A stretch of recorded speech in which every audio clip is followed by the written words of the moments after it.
My name is Lisa, and I'm 28 years old, sitting here with a story that's still fresh in my bones. A year of my life that changed everything I thought I knew about love, loss, and strength. It's a story of falling head over heels, having my heart broken in ways I didn't think possible, and discovering a resilience I didn't know I had until it was all I had left. This isn't just my story. It's for anyone who's ever felt like the world was crumbling beneath them. Like they couldn't take another step, but somehow, some way, they did. I'm sharing this because stories are how we find each other, how we remind ourselves we're not alone, and maybe, just maybe, my journey will spark something in you. A flicker of hope, a nod of recognition. So, grab a cozy blanket, a warm drink, maybe a snack or two, and let's walk through this together, from a time when my life was simple, predictable, to a time when it became something entirely new, something I'm still learning to hold. A year ago, I was living in a small apartment in a loud, restless city, the kind of place where car horns blared at midnight, neighbors' arguments seeped through thin walls, and the distant rumble of traffic was a constant lullaby. My apartment was a tiny studio, barely big enough for a creaky twin bed, a second-hand couch with a faded floral pattern, and a kitchen counter so small I'd balance cutting boards on the edge to chop vegetables.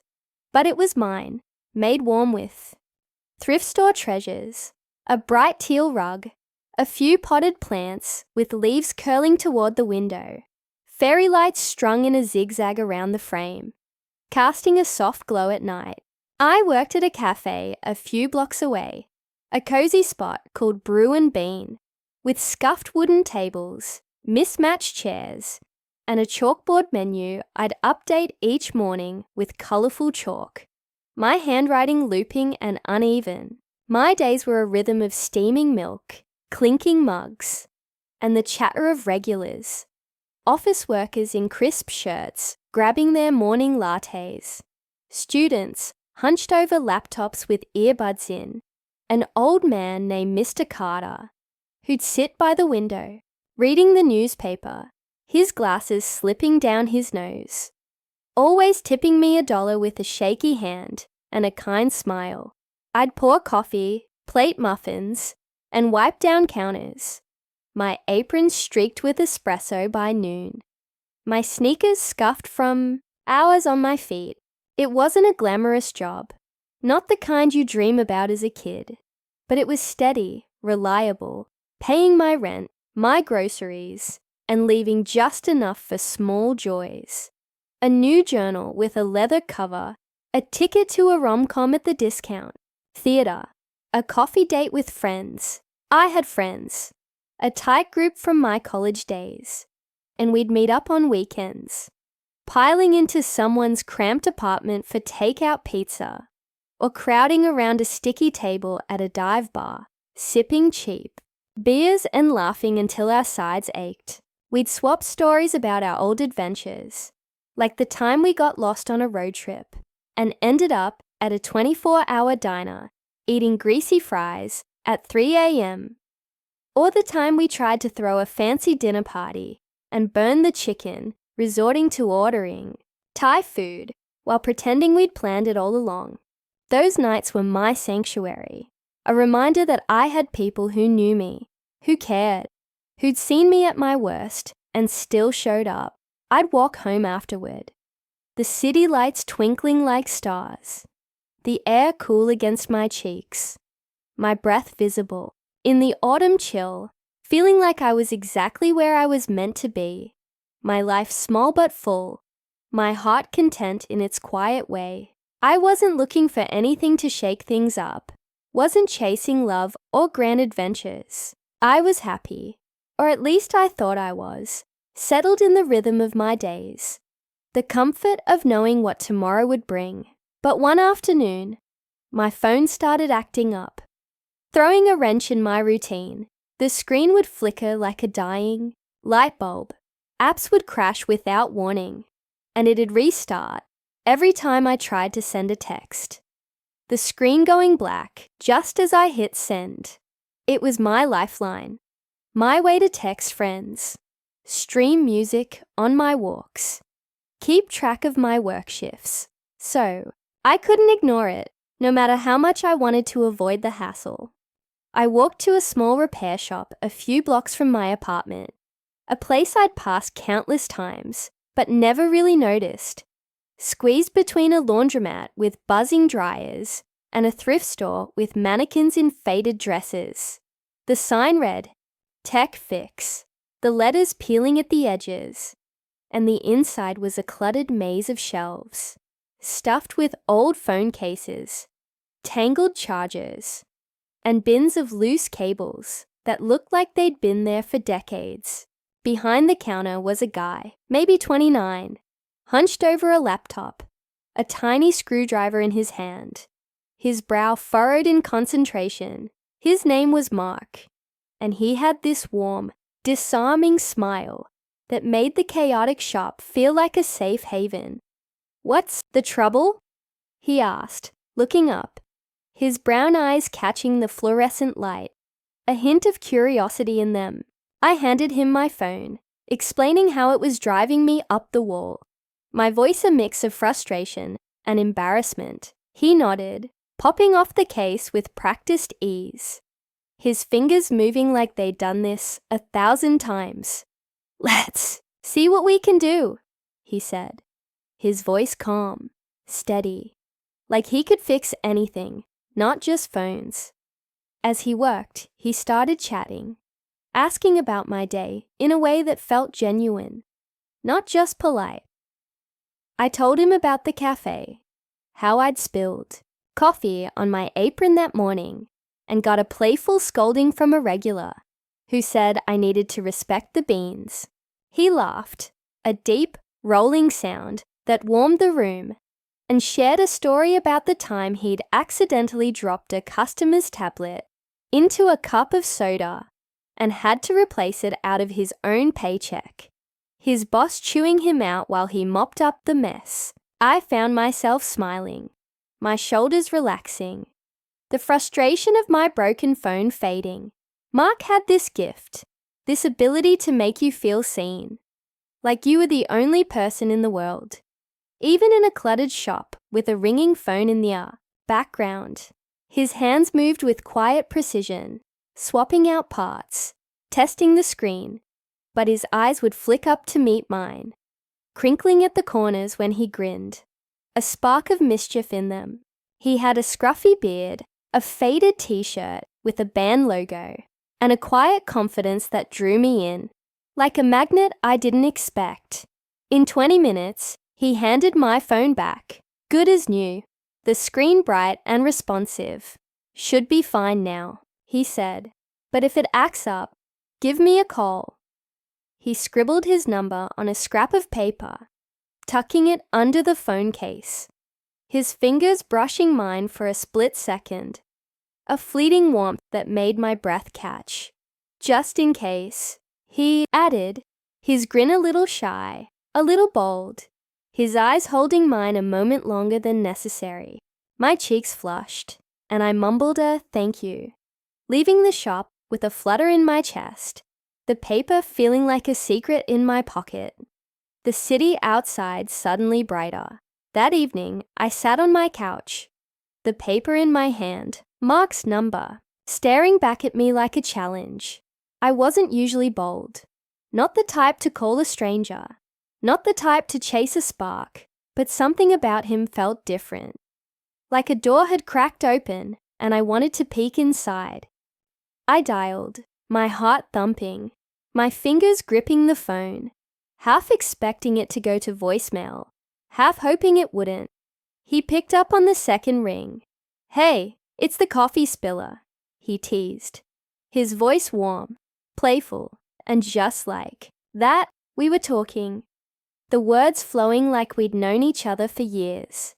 We talked about everything, movies we loved, like those over-the-top action flicks with explosions and cheesy one-liners, the worst jobs we'd ever had, the dreams we kept tucked away in quiet moments, He told me he grew up in a small town where everyone knew your business and moved to the city chasing a tech job, but ended up fixing phones when his plans fell apart. His voice tinged with a mix of regret and hope. I shared how I'd always wanted to travel, maybe see the Eiffel Tower glowing at night or wander Tokyo's neon streets, but never had the money, my savings always eaten up by rent or bills. We found out we both loved spicy food, the kind that makes your eyes water and your nose run. And we'd laugh over the smallest things, like how we both hated folding fitted sheets, always ending up with a lumpy mess, or how we'd sneak extra popcorn at the movies. The call stretched past an hour, then two. My legs curled under me, the fairy lights casting shadows on the wall. And when we hung up, I was smiling so hard my face ached, my heart full in a way I hadn't felt in years. A warmth I wanted to hold on to. That was the beginning of something I didn't see coming. We started texting every day, sometimes silly memes, a grumpy cat glaring, a dog in sunglasses. Other times long messages about our lives, our thoughts, the pieces of ourselves we didn't share with just anyone. I learned Mark lived alone in a small studio, his parents still in his hometown, a few hours away, sending him care packages of cookies he'd share with co-workers. He loved tinkering with gadgets, always taking apart old radios or laptops, dreaming of opening his own repair shop one day, a place with his name on the sign. He'd send me pictures of his latest project, a cracked phone screen he'd fixed, the before and after, like a tiny triumph. And I'd tease him about being a tech wizard, calling him Mr. Fix-It, until he'd laugh and tell me to stop. I told him about my childhood, growing up in a quiet suburb, my parents working long hours at a factory and an office, leaving me to navigate a lot on my own, making dinners of cereal or toast, doing homework at the kitchen table with the TV humming in the background. I shared how I'd escape into books, reading stories of far-off places, an epic love, curling up in my room with a flashlight when I was supposed to be asleep, and how I still kept a stack of dog-eared novels by my bed, their pages worn from rereading. We discovered we both loved the way the city looked at dusk, the skyline glowing against the fading sun, the buildings like silhouettes of dreams. And we'd send each other photos of sunsets, comparing whose was prettier. Our texts a mix of banter and something deeper, something unspoken, but growing. 2 weeks later, Mark asked me to go for a walk. His text simple but bold. Want to see the park at sunset? It was a cool evening. The air crisp with the scent of fallen leaves and distant wood smoke. The kind of night that feels alive. Electric, we met at a park near my apartment, wandering along a path lined with trees, their branches swaying gently, leaves crunching under our feet. He told me about his first job, flipping burgers at a greasy diner, how he'd burned his hand on the grill his first week and nearly quit. His boss yelling while he bandaged it in the back, swearing he'd never cook again. I laughed, sharing how I'd tried to dye my hair blue in high school, thinking I'd look edgy, and ended up with a splotchy green mess, my mom grounding me for a week, and making me wear a hat to school. My classmates snickering behind my back. We sat on a bench by a pond, watching ducks paddle lazily, their ripples catching the golden light of the setting sun, the water shimmering like glass. He looked at me, his eyes soft, a warmth in them that made my breath catch, and said, "I'm really glad we met, Lisa." My heart did a little somersault, a flutter I couldn't ignore, and I felt safe, like I could let my guard down, be myself, no pretense, no fear. We talked until the sky turned dark, the stars peeking out one by one, the air growing chilly. And when we said goodbye, He hugged me, his arms warm, his scent a mix of cologne, coffee, and something uniquely him. I walked home, my steps light, my mind replaying every word, every glance. The way his laugh felt like a melody I wanted to hear again. Soon, we were dating, and it felt like the most natural thing in the world. Like slipping into a favorite sweater, warm and familiar. Mark would come to my apartment, where we'd cook cheap meals. Spaghetti with store-brand marinara sauce. The pot bubbling on my tiny stove. Or tacos with whatever was in the fridge. Laughing when we overspiced the filling and had to chug. Water, our eyes watering, our giggles unstoppable. I'd go to his place, a small studio with tools and wires scattered across a folding table, but it was clean, cozy, with a worn couch and a shelf of sci-fi books he'd read a dozen times. We'd watch old action movies, quoting the cheesy lines, cheering when the hero saved the day. Or he'd try to teach me how to fix a phone, handing me a tiny screwdriver, only for me to fumble with the screws, dropping them on the floor. Both of us dissolving into laughter as we crawled to find them. He had this knack for making me smile, doing terrible impressions of movie stars, his voice cracking as he mimicked Schwarzenegger, or telling stories about his clumsy moments, like the time he tripped over a cable at the shop and nearly knocked over a display of chargers, his co-worker ribbing him for weeks. Money was tight for both of us, our paychecks stretched thin by rent and bills. But it didn't matter. We'd share a pizza, splitting the last slice, or walk through the city, stopping to watch street performers juggle or play guitar, tossing a few coins into their hats.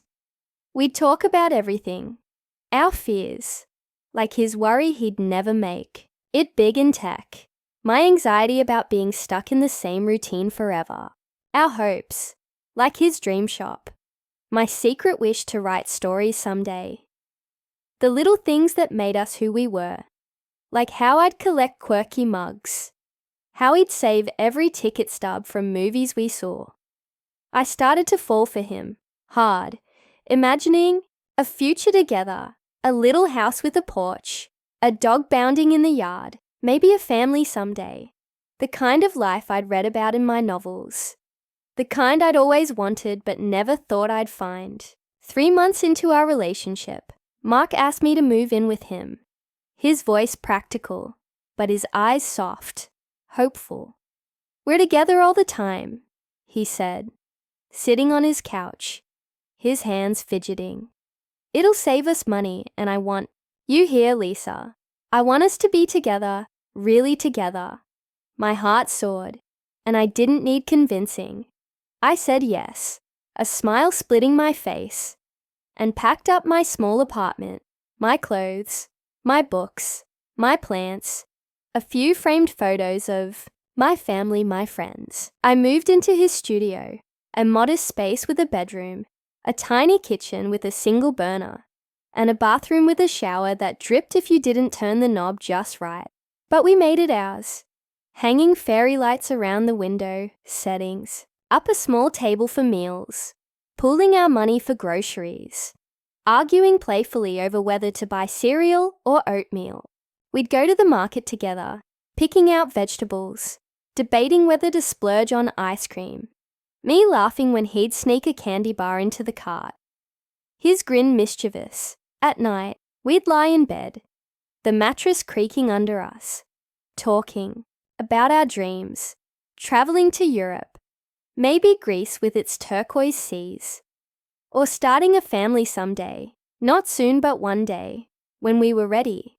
I'd rest my head on his chest, listening to his heartbeat, feeling his warmth, thinking, this is it.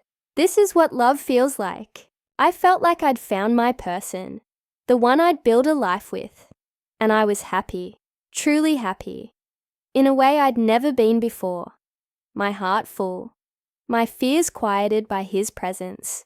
For the first couple of months, life was everything I'd hoped, a dream I didn't want to wake from. We'd cook dinner together, usually something simple, like stir-fry with whatever veggies were on sale, or soup we'd make from scratch. Him chopping carrots while I stirred. Him singing badly with a spatula, pretending it was a microphone. His voice cracking as he belted out pop songs from the 90s. Me laughing so hard I'd nearly dropped the spoon. We'd go on walks, holding hands, our fingers laced, stopping to watch street performers or grab ice cream from a cart. The kind that melts down your fingers if you don't eat it fast enough. Sundays were my favorite. Lazy days where we'd stay in, curled up under a blanket on the couch, watching movies or reading side by side, his leg brushing mine. The room quiet except for the hum of the city outside. I'd come home from the cafe, tired but smiling, my apron still tied, my hair smelling of coffee, and he'd be there, tinkering with a phone at the table, looking up with that grin that made my heart flutter. His eyes bright, I'd tell him about my day, how a customer left a sweet note on a napkin, saying, "Best latte ever," or how I'd burned a batch of muffins and had to start over, the kitchen smelling of charred sugar. And he'd listen, really listen, his eyes on mine, his laugh making me feel heard, valued, loved. I'd watch him work, his hands steady, his brow furrowed as he pried open a phone, swapping out a battery, and think, he's mine and I'm his. I felt lucky, like I'd stumbled into a life I didn't deserve. A love I'd always wanted but never thought I'd find.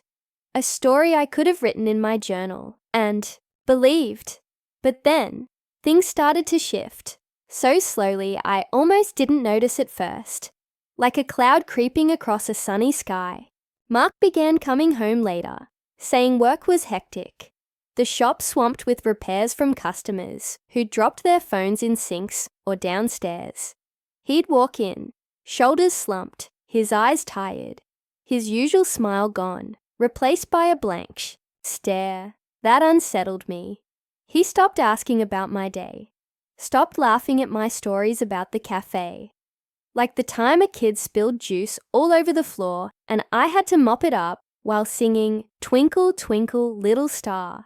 To keep him from crying, I'd catch him staring at his phone, scrolling through apps, his face expressionless, like he was somewhere else, somewhere I couldn't follow. I'd try to talk, to pull him back, asking about his day, his projects, the shop. But he'd shrug, muttering, "Just tired, Lisa." His voice flat, distant, like a wall had gone up between us. I'd lie awake at night, his back to me, the space between us feeling like miles, the silence heavy. I'd wonder what I'd done wrong, if I'd said something to push him away, if I wasn't enough, wasn't exciting enough, wasn't what he wanted anymore. I'd replay our conversations, searching for clues. For a moment I'd missed, but found nothing, just a growing ache in my chest, a fear that something was slipping away and I didn't know how to hold on to it. I tried to fix it, desperate to bring him back to me, to us. I'd cook his favorite meals, like spicy chili that made us both sweat, or garlic bread we'd dip in marinara, hoping the smell would spark a memory.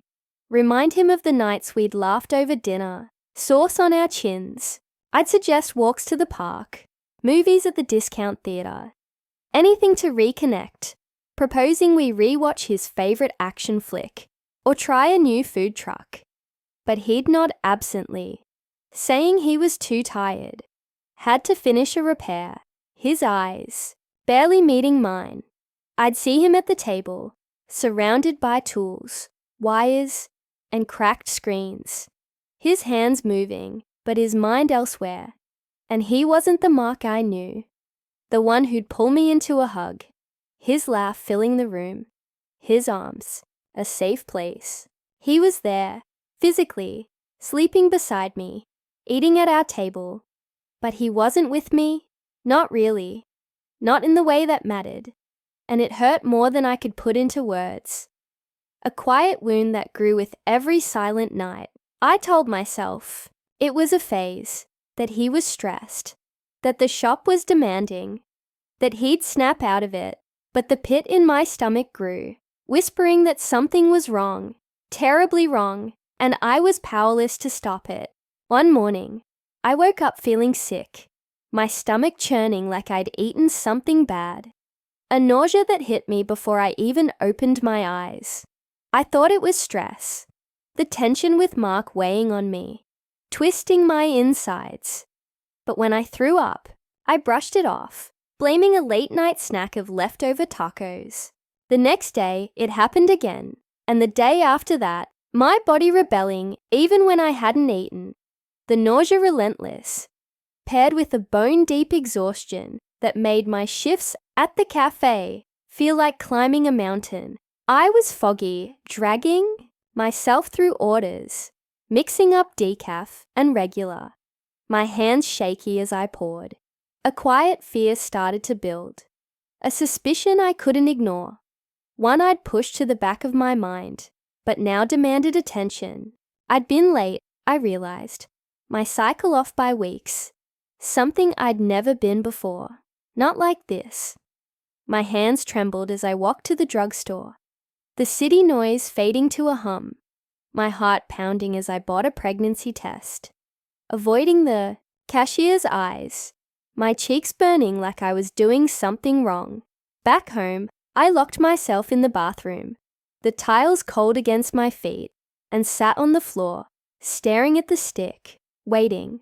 My breath shallow, my mind racing. 2 lines appeared, bold and clear, unmistakable, like a verdict. I was pregnant. I slid down the wall, tears streaming down my face, my hands clutching the test, fear and joy crashing together like waves. How would we afford this? Were we ready? I wasn't even sure I knew how to be a mom, how to care for a tiny human who'd depend on me for everything, who'd need me to be strong, to be enough.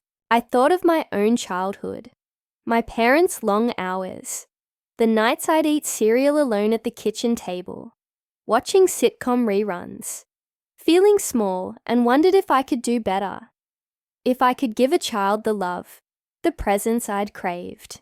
But beneath the fear, there was a spark of joy, a warmth that spread through me, unexpected and fierce, like a light in the dark. A baby, our baby. I imagined a little person, maybe with Mark's brown eyes, my curly hair, a smile that'd make the world brighter, and the thought made my heart swell. A love already growing for someone I hadn't met, someone who was part of me. I had to tell him, had to see his face, to know we'd face this together, even if things weren't perfect between us, even if he'd been distant.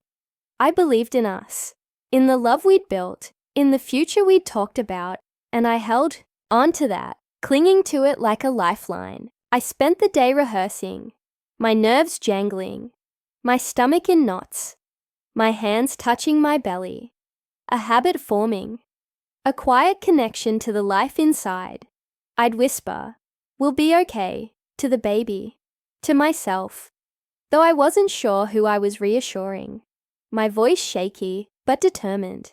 When Mark came home that evening, he looked worn out, his shoulders hunched, his eyes distant, barely glancing at me as he dropped his bag by the door. I took a deep breath, my voice trembling, my hands clutching the test behind my back, the plastic warm from my grip. "Mark, we need to talk," I said, my words careful, my heart pounding. He sat on the couch, eyebrows raised, his face tired, like he was bracing for something he didn't want to hear. I stepped forward, holding up the test, my hands shaking, my voice barely above a whisper. "I'm pregnant." He stared at me, his face blank, his eyes wide but empty, like I'd spoken a language he couldn't understand, like the words didn't fit in his world. Then he dropped his head into his hands, his shoulders tense, his breathing uneven. the silence stretching on, heavy, suffocating, until I thought I'd scream, my heart pounding so loud it echoed in my ears. Finally he spoke, his voice low, almost a whisper, each word a blade slicing through me. "Are you sure?" I nodded, my throat tight, showing him the test. The 2 lines glaring, undeniable. He stood, pacing the small room, his hands raking through his hair, his steps heavy, frantic. "I can't do this," he said, his words sharp, final, cutting through the air like glass. "What?" I whispered, my heart stopping, my vision blurring with tears, my hands clutching the test like it could anchor me. He turned, his eyes hard, distant. Not the Mark I loved, but a stranger, someone I didn't recognize. "I'm not ready for this, Lisa. I never wanted this life. I need time to think." Before I could respond, before I could beg, or scream, or make sense of the words tearing me apart, he grabbed his jacket and walked out, the door slamming behind him, the sound echoing, in the quiet, leaving me alone with the weight of his rejection. The test still in my hand, my tears falling onto the floor. I sat there, frozen, my hands clutching the test, my body trembling, waiting for him to come back, to say it was a mistake, that he was scared, but we'd figure it out, that he loved me, loved us. Hours passed, the clock ticking, the room growing dark. Then a whole night, the silence deafening, my phone silent despite my calls, my texts, my voicemails, his cheerful greeting mocking me each time it went to voicemail. I called again and again, my fingers shaking, my voice breaking as I left messages. "Please, Mark, come back. We can talk. We need you." But there was no reply, no dots, nothing, just a void where his presence used to be. I cried until my eyes were swollen, my chest aching, my throat raw, my mind replaying his words, searching for some hint of hope, some sign I'd misunderstood, that he didn't mean it. "I can't do this. I never wanted this life." What did he mean? Was he leaving? Me? Leaving our baby? I kept hoping he'd walk through the door, his arms open, his voice soft with apologies, his eyes warm again. But he didn't. The door stayed closed, the apartment empty except for me, and the life growing inside me. 5 days later, my phone buzzed with a single text. Cold, final, like a door slamming shut. "I'm sorry. This isn't what I want."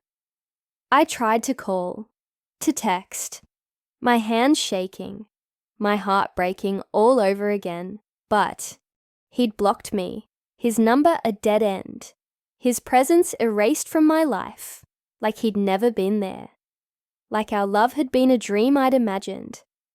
Just like that, Mark was gone, and I was alone, carrying a child he'd chosen to abandon, my world shattered, my future uncertain.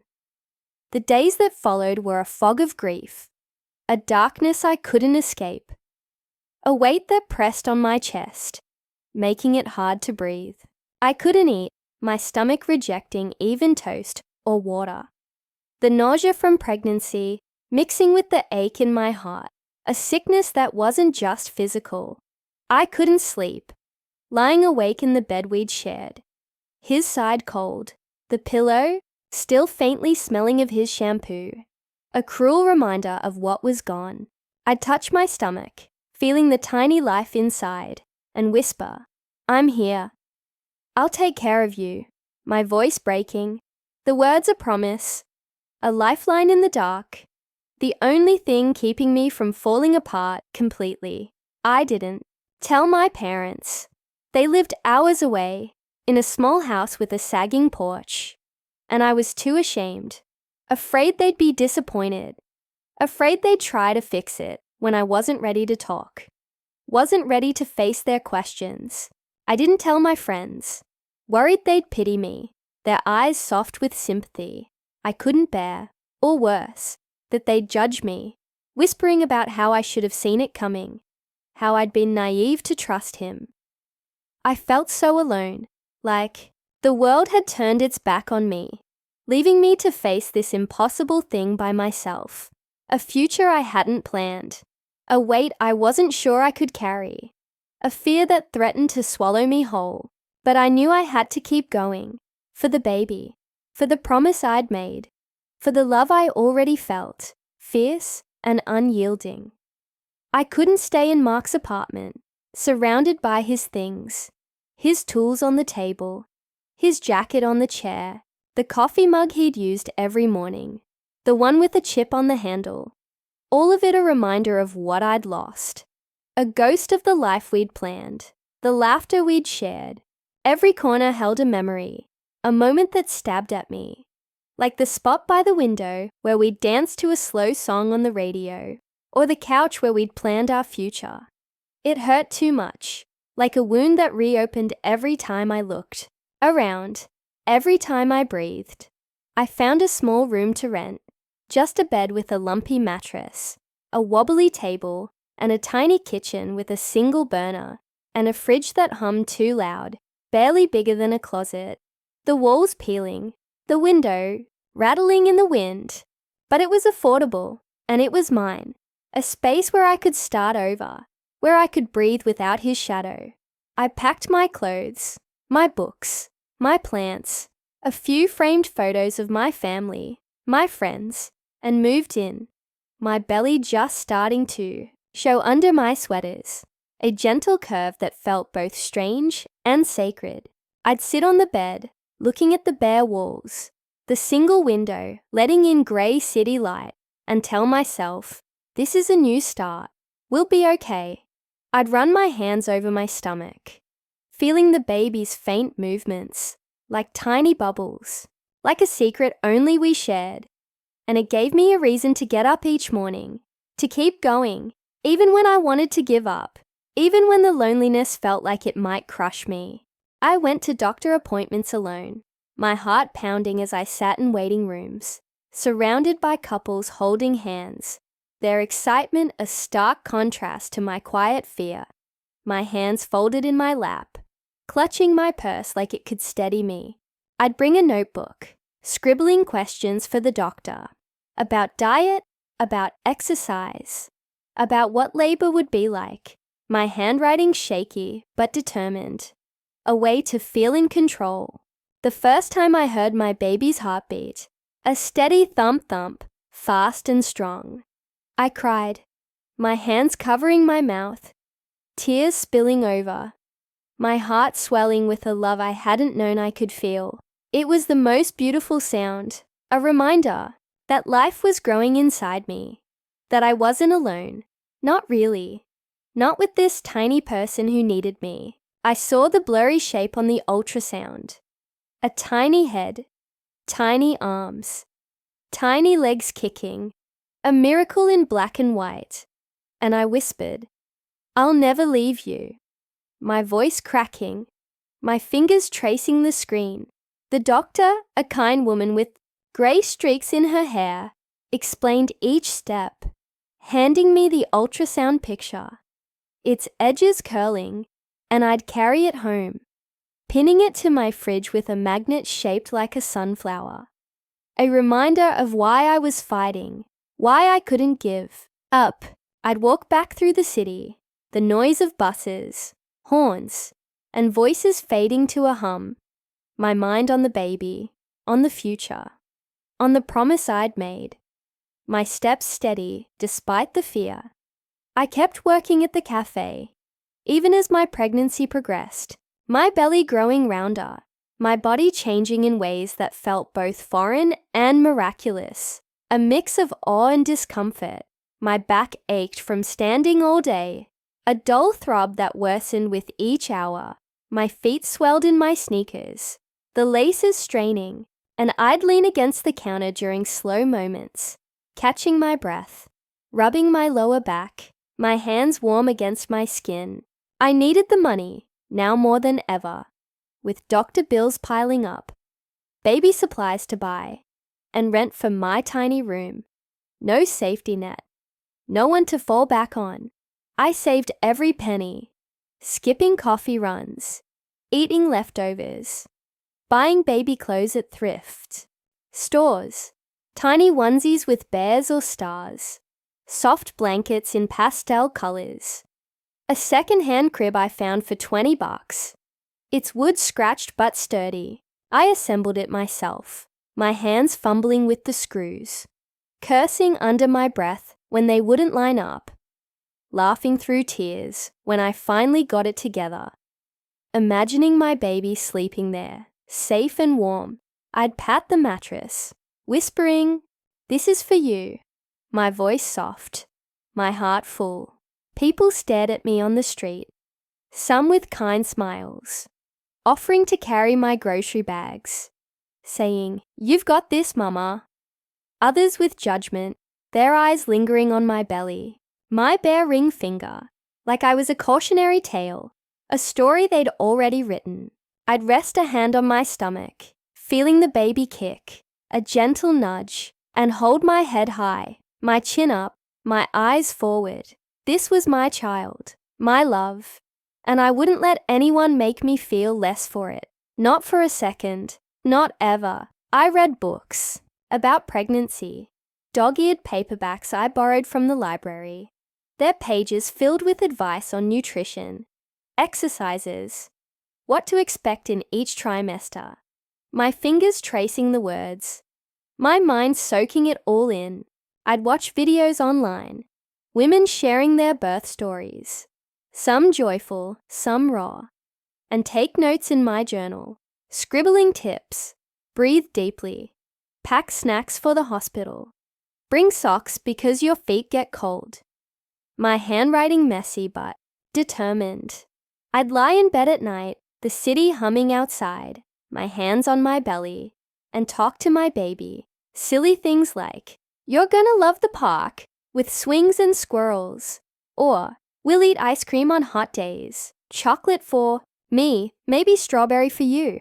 It made me feel closer to them, like we were already a team, already connected, their kicks a response to my voice. I'd sing lullabies my mom used to sing, soft and off-key, about rainbows and stars, my voice barely a whisper, and feel the baby move, like they were listening, like they knew me already. Those moments, small as they were, kept me grounded, reminded me why I was fighting, why I had to keep going, even when the fear of doing it alone felt like a weight I couldn't carry. But some nights, the weight of it all would crash down, and I'd cry, my tears soaking the pillow, my body shaking, my heart breaking all over again. I'd think about Mark, wondering if he missed me, if he ever thought about the baby, about the life we could have had, the love we'd shared. I'd picture him at the shop, fixing phones, laughing with customers, living a life without us, free of the responsibility I now carried alone. His days unburdened by doctor visits or diaper costs. Did he regret it? Did he lie awake too, haunted by what he'd left behind? Did he ever wonder about the baby, about their eyes, their smile, their tiny hands? But he never called, never sent money, never reached out, not a single word, not a single sign he cared. His silence was a choice, and it cut deeper than his words, a wound that reopened every time I thought of him. Every time I saw a couple pushing a stroller in the park. Every time I paid a bill he'd never help with. Every time I lay awake, alone, I'd wipe my tears, feel the baby move, a gentle nudge, like a reminder, and tell myself, we don't need him, we have each other. It became my mantra, a lifeline in the dark, a promise I'd keep no matter what, a strength I was building, one tear at a time. As my belly grew, so did my determination, a fire I hadn't known I possessed, a resolve that burned brighter with each kick. Each day I survived. Walking to work became harder, my legs heavy, my back screaming by the end of each shift. My belly, so round I could barely tie my apron, the strings barely reaching. Some days it rained, and I'd arrive at the cafe soaked, my shoes squishing, my hair plastered to my face, water dripping onto the floor as I clocked in. Customers would notice, some offering a sympathetic smile, saying, "Stay dry, hun." Others pretending not to see, their eyes sliding away, like my struggle was invisible.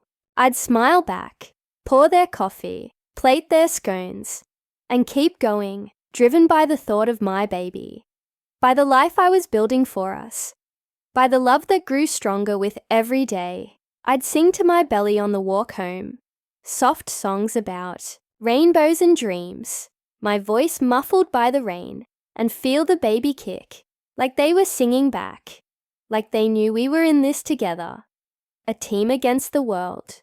I'd stop by the market, picking up discounted vegetables, a loaf of day-old bread, calculating every cent, making sure I had enough for formula, for diapers, for the future, my hands clutching the coins like they were lifelines. My co-workers at the cafe became a small support system. In their own quiet way, their kindness a lifeline I didn't expect. There was Maria, a single mom with a teenage son, who'd slip me extra pastries at the end of the day, saying, "For the baby, Lisa, you need to eat." She'd tell me stories about her son, how he'd cry all night as a baby, but grew into a kind kid who'd help with chores, and how she'd survived the sleepless nights, the endless worries, the days when she felt like giving up. "You're stronger than you think," she'd say, her hand on my shoulder, her eyes warm, and I'd nod, wanting to believe her, clinging to her words. There was Jake, the barista with a nose ring, who'd cover my shifts when I had doctor appointments, joking that he needed the extra hours to fund his band's demo. Though I knew he didn't mind, his grin easy. They didn't know the whole story, didn't know about Mark, but they saw me show up, day after day, my belly growing, my steps slower, and that was enough. Their small gestures, a reminder that I wasn't entirely alone. I'd thank them, my voice quiet, my eyes down, and keep working, my hands busy, my mind half on the baby, half on the orders. The rhythm of the cafe, a strange comfort. One night, sharp pains woke me, sharp and relentless, radiating through my body like lightning, a rhythm I couldn't ignore. I knew it was time, my heart racing, my hands trembling as I grabbed my bag, already packed with essentials, a change of clothes, a tiny knit hat for the baby, the ultrasound picture, its edges worn from being held, a tangible piece of my hope. I called a taxi, clutching the seat as we sped to the hospital, each contraction stealing my breath, my body tensing, my mind a mix of fear and anticipation, my hands gripping my belly like I could protect the baby from the pain. The labor was long, the pain overwhelming, like waves I couldn't escape, crashing over me, pulling me under, then letting me breathe, only to crash again.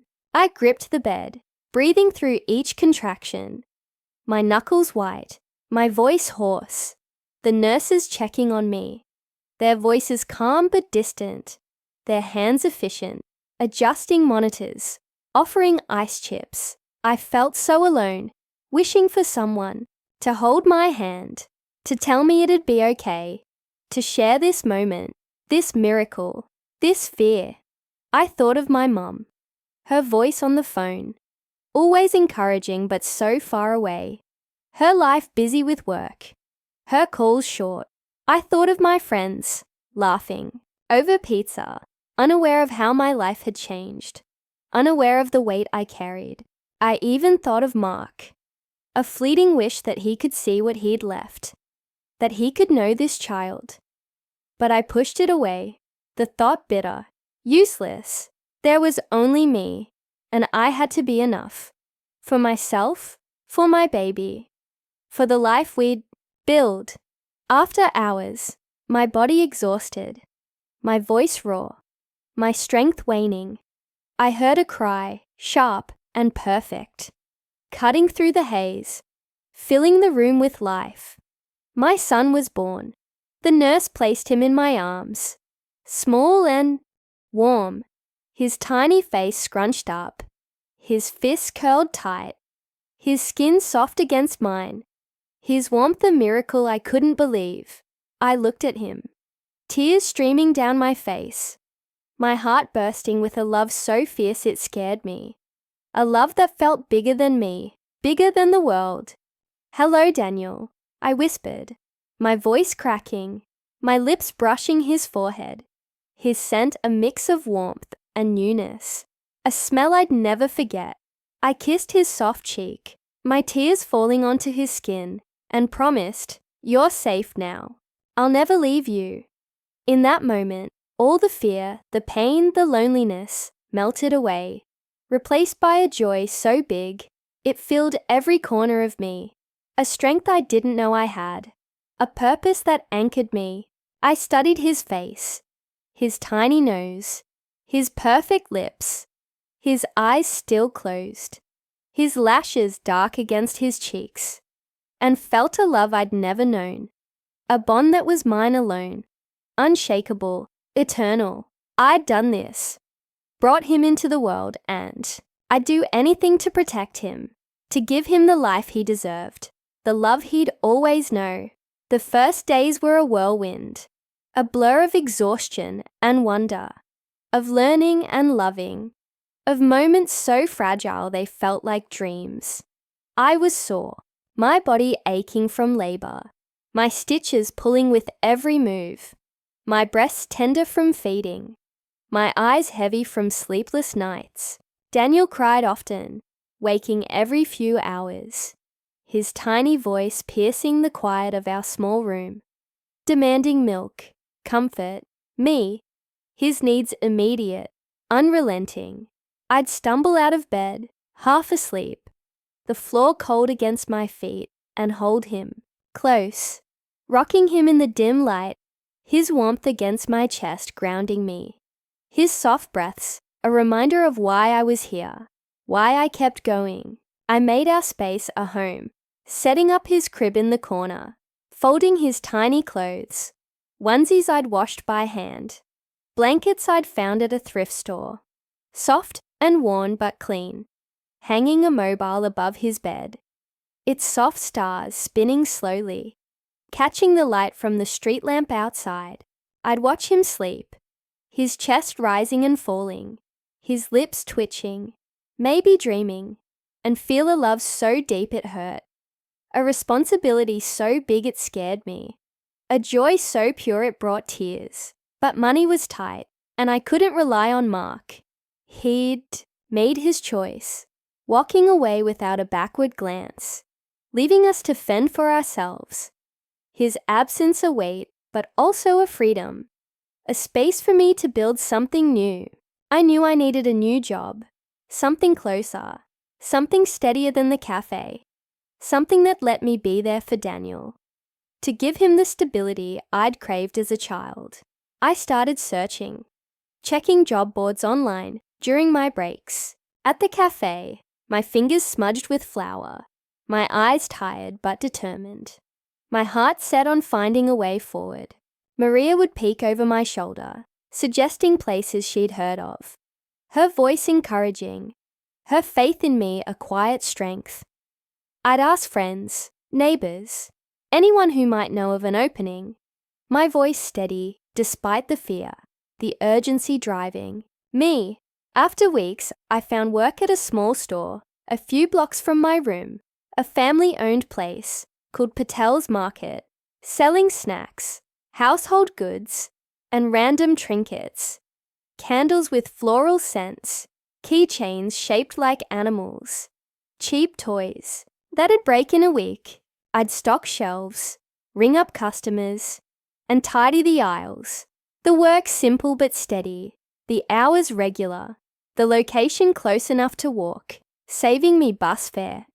It wasn't much, but it covered rent, food, diapers, and formula, the bare essentials we needed to survive, the foundation of the life I was building for Daniel. I'd work all day, my feet aching, my back stiff, my mind racing with to-do lists.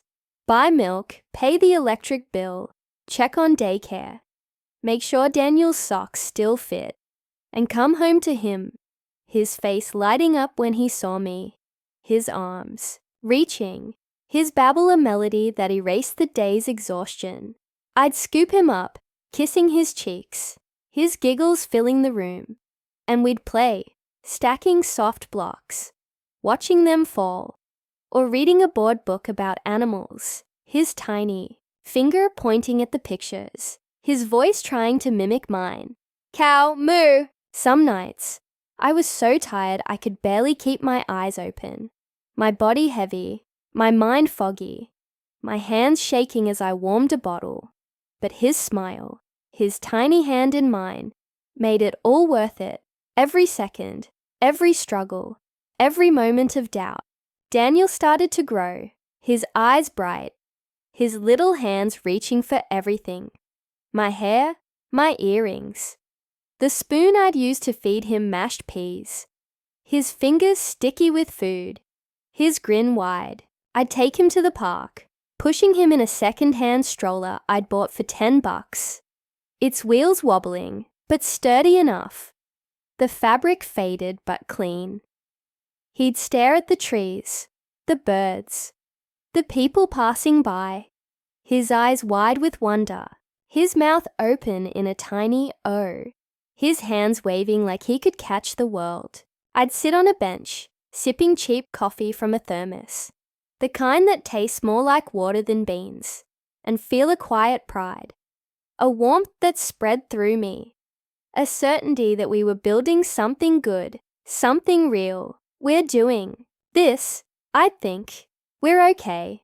I'd talk to him, pointing out squirrels scampering up trees, clouds shaped like animals, a dog chasing a ball, and he'd babble back, his voice a melody I never tired of, a song that kept me going, that reminded me why I fought. We'd play on the grass, me holding his hands as he tried to stand, his legs wobbly, his laughter echoing when he'd plop down, his diaper crinkling, my heart full as I'd tickle his belly, his giggles a sound I'd carry forever. Those moments were my anchor, proof that we were building a life, even if it was just the two of us, even if it was hard, even if the future was uncertain. I still thought about Mark, though less often, the pain dulling but never gone, a bruise that ached when pressed. I'd wonder if he regretted leaving, if he ever pictured Daniel's face, his tiny fingers, his first smile, the way his eyes lit up when I sang.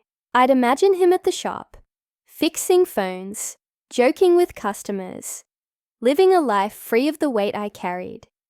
His days unburdened by the choices I made every day. Did he think of us on quiet nights? Or had he moved on completely, erasing us from his story, his heart? But I stopped dwelling on it, stopped letting him take up space in my mind, my heart, my life. I had my son, and that was enough, more than enough. A love that filled every corner of me, a purpose that drove me forward. I'd look at Daniel, his eyes bright, his giggle infectious, and know I'd made the right choice. Choosing him, choosing us, choosing a life built on love, not regret. One day, my phone rang, and I froze when I saw the name, Mark. My heart skipped, not from love, but from shock. A jolt of anger and disbelief that hit me like a wave, my hands shaking as I stared at the screen. I answered, my voice steady, though my pulse raced, my fingers gripping the phone. Lisa, he said, his voice hesitant, small, like he was afraid of what I'd say, like he knew he'd lost the right to speak to me. I've been thinking about you and Daniel. I made a mistake. I want to be part of his life. Anger surged through me, hot and sharp, burning away the hurt. The memories of his smile, his laugh, the nights we'd planned a future. You left us, I said, my words measured but firm, each one heavy with the truth, with the pain he'd caused. We needed you, Mark. I was pregnant, alone, scared, and you walked away. You didn't call, didn't help, didn't care, not once, not ever.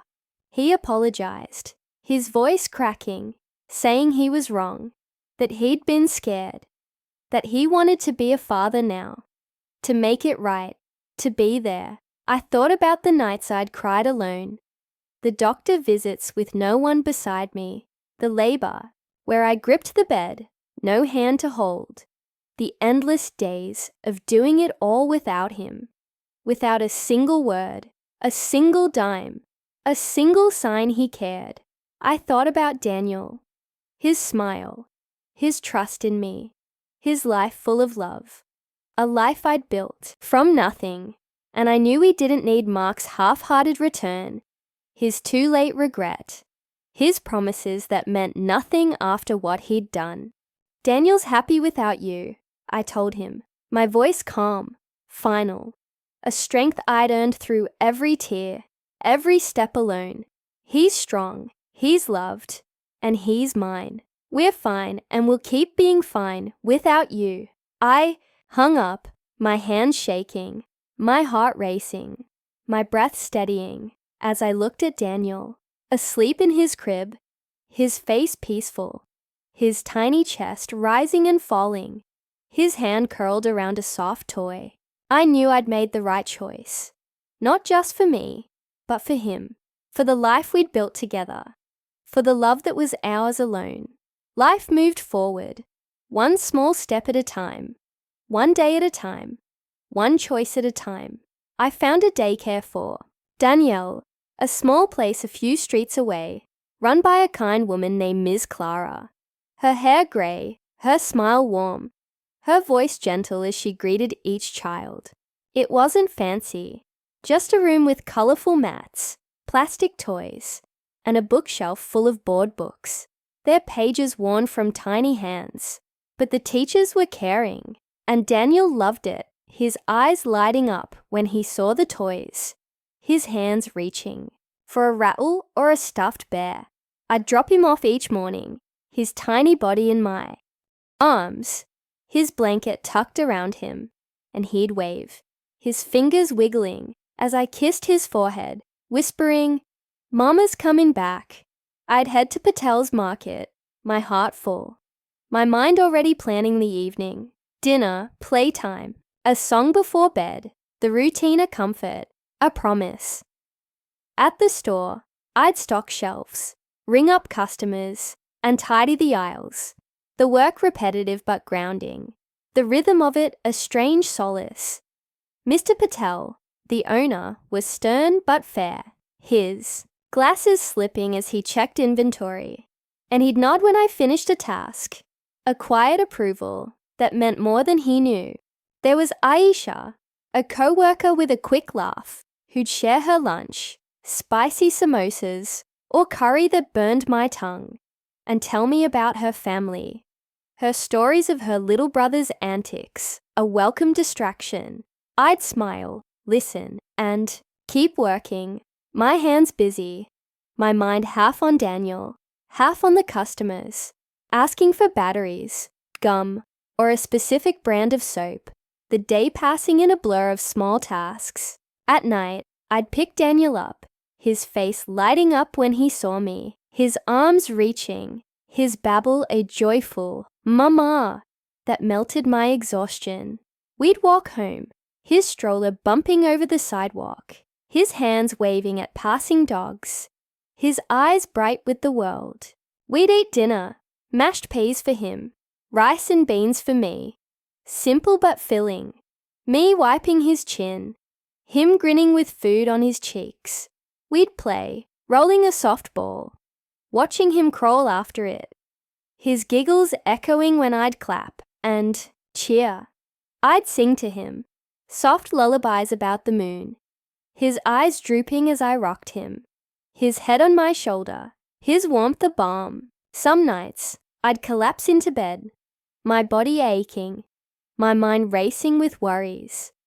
Bills, daycare costs, the future, whether I was doing enough, being enough, giving him the life he deserved.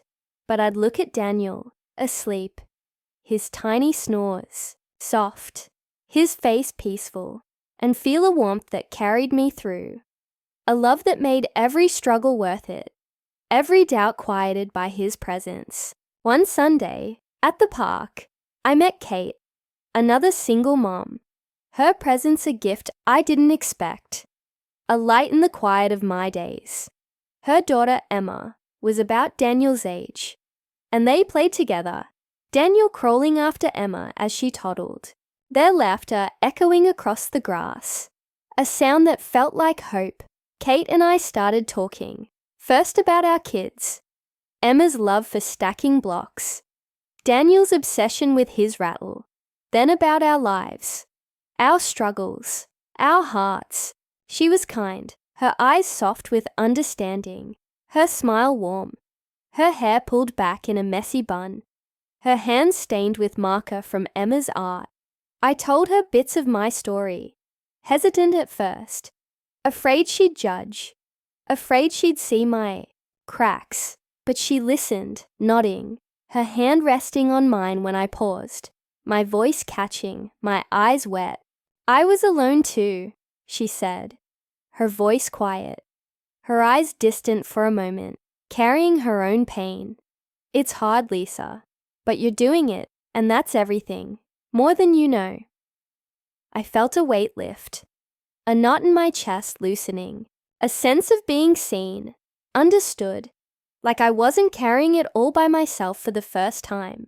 We started meeting at the park every weekend, our kids playing, us talking about the hard days, when the bills piled up, when Daniel wouldn't sleep, when the loneliness hit like a wave. The good ones, like when Emma clapped for Kate, or when Daniel said, "Mama," for the first time, his voice clear, his eyes on mine. Kate became a friend, someone who knew the exhaustion, the joy, the fear, and the love. Someone who saw me, who made the world feel less heavy, less lonely. Daniel's one now, a bundle of energy, crawling everywhere, babbling "mama" and "baba," reaching for everything. His laughter a song I never tire of, a melody that lifts me, even on the hardest days. I still work at Patel's Market, 5 days a week, stocking shelves, chatting with customers, my hands busy, my mind always half on. Daniel, wondering what he's doing, if he's smiling, if he's safe. Some days are harder than others. Mornings when I'm so tired I can barely get out of bed, my eyes burning, my body heavy. When the bills pile up, when I worry I'm not doing enough, not giving him the life he deserves, the toys, the trips, the big house I dream of in quiet moments. But then he crawls to me, his arms wide, his voice a joyful "Mama!" His face bright, and everything feels right. Like the world is exactly as it should be. Like we're enough. I look at his toys scattered on the floor, the blanket he loves, the way he smiles when I sing, his hands clapping, and I'm proud, so proud, of him, of us, of the life we're building. Looking back, I see how far I've come. From a heartbroken, 27-year-old, crying in a bed that wasn't mine, unsure if I could survive, to a mother, strong and sure, building a life for her son, a life of love, of laughter, of hope. A year ago, I didn't think I could carry the weight of it all, didn't think I could face the fear, the loneliness, the endless days alone, the nights of doubt. But I did, one day at a time, one choice at a time, one step forward, even when I wanted to fall, even when the world felt too heavy.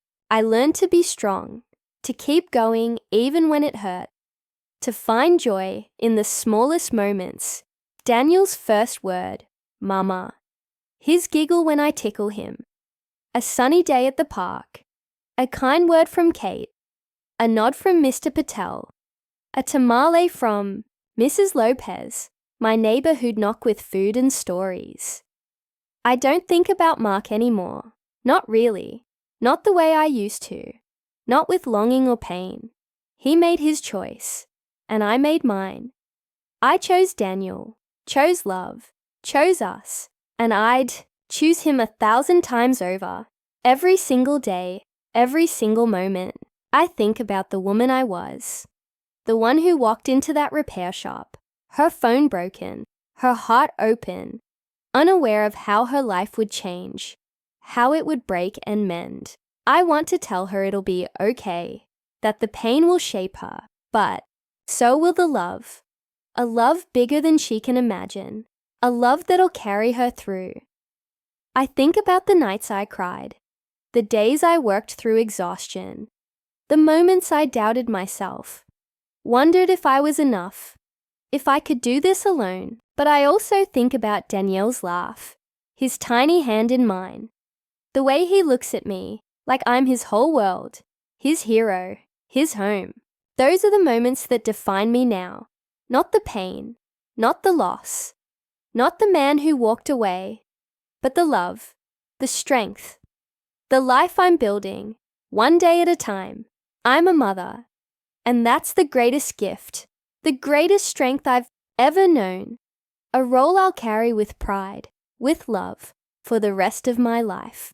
I think about my childhood too, the moments that shaped me, the quiet nights in my suburban house, the streetlights buzzing outside, my parents' voices muffled through the walls as they planned their week, their lives stretched thin by work. I'd sit at the kitchen table, eating cereal, the TV playing old cartoons, my homework spread out, my heart wishing for more time with them, for more than rushed good nights. I want to give Daniel more, to be there, to listen, to hold him, to let him know he's never alone, that he's loved, always.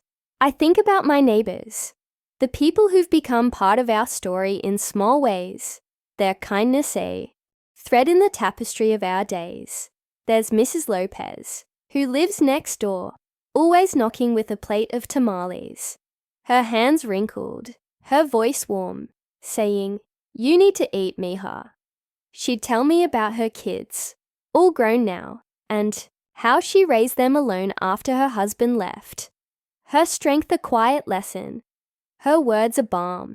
"You're doing good," she'd say, and I'd nod, grateful, my heart full.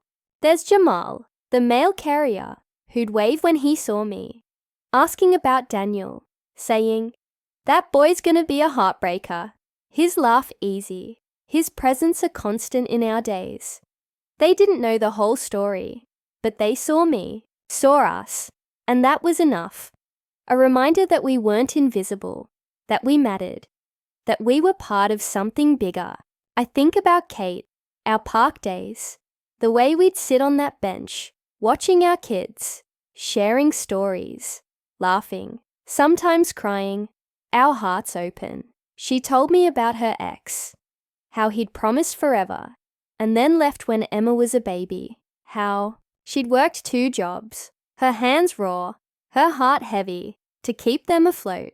"You're stronger than you know," she'd say, her eyes on mine, and I'd believe her, because she'd been there, because she saw me, because she knew the weight, the love, the fight. We'd plan play dates, our kids giggling, our hearts lighter, and I'd walk home, Daniel's stroller bumping, his babble a song, feeling like I had a friend, a real one, someone who got it, who made the world feel less daunting. I think about Daniel, the way he's growing, the way he's changing me, the way he's my reason, my joy, my everything. He's crawling now, his hands slapping the floor, his eyes bright with curiosity, his voice testing new sounds. "Mama, Ba. Each word a milestone, a gift.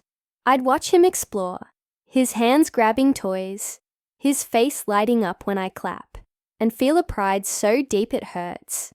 A gratitude for this life, for this boy who's made me who I am, who's shown me what I'm capable of, what love can do.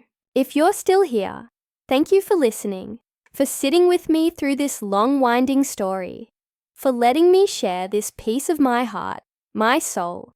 It means everything to know someone's out there, hearing me, maybe feeling a little of what I felt, maybe seeing themselves in my words, in my fight, in my love. Where are you watching from?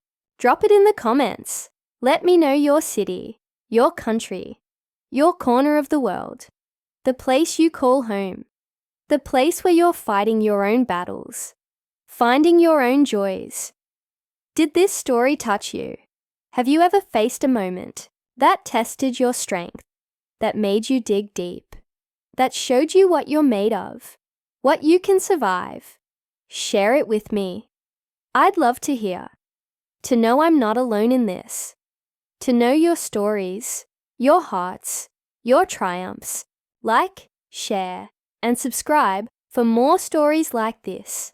Stories about real life, real struggles, real hope, real love. The kind that breaks you and builds you, the kind that lasts.